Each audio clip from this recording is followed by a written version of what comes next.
अगर राहुल गांधी और प्रशांत किशोर साथ साथ आ जाए तो फिर क्या होगा? क्या भारतीय जनता पार्टी की मुश्किलें बढ़ेंगी?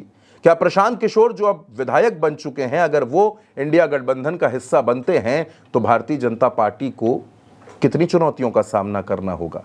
नमस्कार दोस्तों, ये सवाल इसलिए उठ रहा है क्योंकि प्रशांत किशोर अब महज एक राजनीतिक सलाहकार या एक पार्टी के अगुवाकार नहीं हैं, वो अब निर्वाचित विधायक हैं।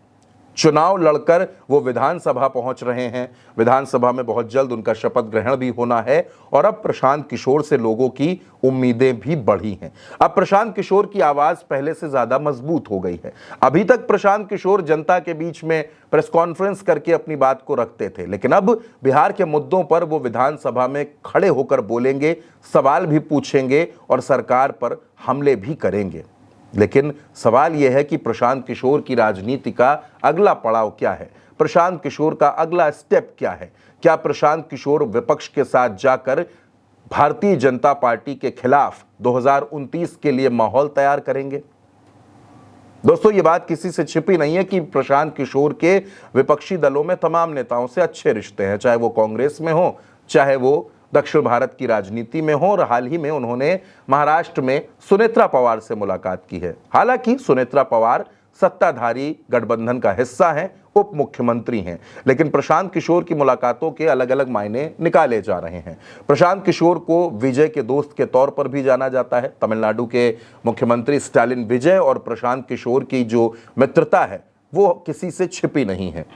जगन मोहन रेड्डी की अगर आप बात कर ले या चंद्रबाबू नायडू की बात कर ले, प्रशांत किशोर के रिश्ते हर जगह हैं, मजबूत हैं।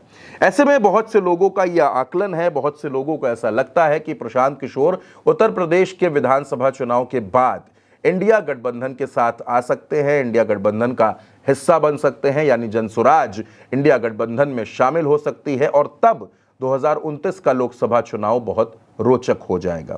दोस्तों, आज हिंदुस्तान की राजनीति में जेनजी को लेकर बात हो रही है, युवाओं को लेकर बात हो रही है।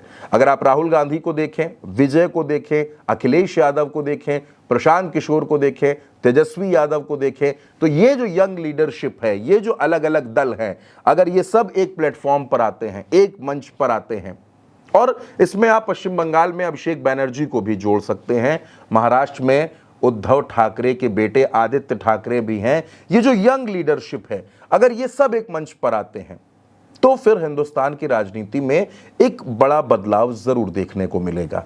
अगर आप राहुल गांधी की बात करें तो वो लगातार जेनजी से कनेक्ट होने की कोशिश कर रहे हैं। तमाम दलों में ऐसा हो रहा है। दरअसल दोस्तों, अगर आप 2029 की राजनीति की एक बड़ी तस्वीर को बनाएं, एक बड़ी तस्वीर खींचे और उसमें ये देखने की कोशिश करें कि कौन सबसे ज्यादा इंपॉर्टेंट होने वाला है, तो दो बातें समझ में आती हैं कि देश की राजनीति में ये जो जेनजी है, एक तो ये यानी जो युवा है जेनजी है, और दूसरा फैक्टर महिलाओं का भी होने वाला है। आपने देखा कल्पना सोरेन को झारखंड के विधानसभा चुनाव में उन्होंने मेहनत करके जेएमएम को जीत दिलाई, और इन दिनों ताबड़तोड़ मेहनत कर रही हैं, जी तोड़ मेहनत कर रही हैं डिंपल यादव।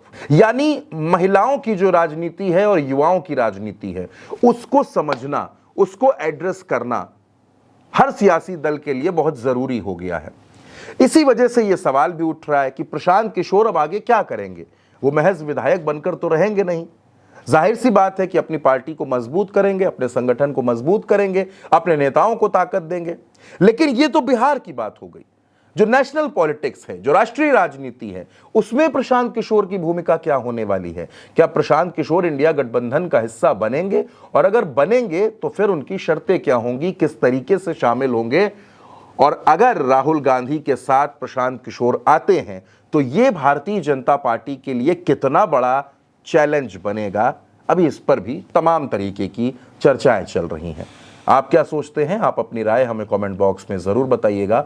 उल्टा चश्मा यूसी को सब्सक्राइब कीजिएगा। नमस्कार।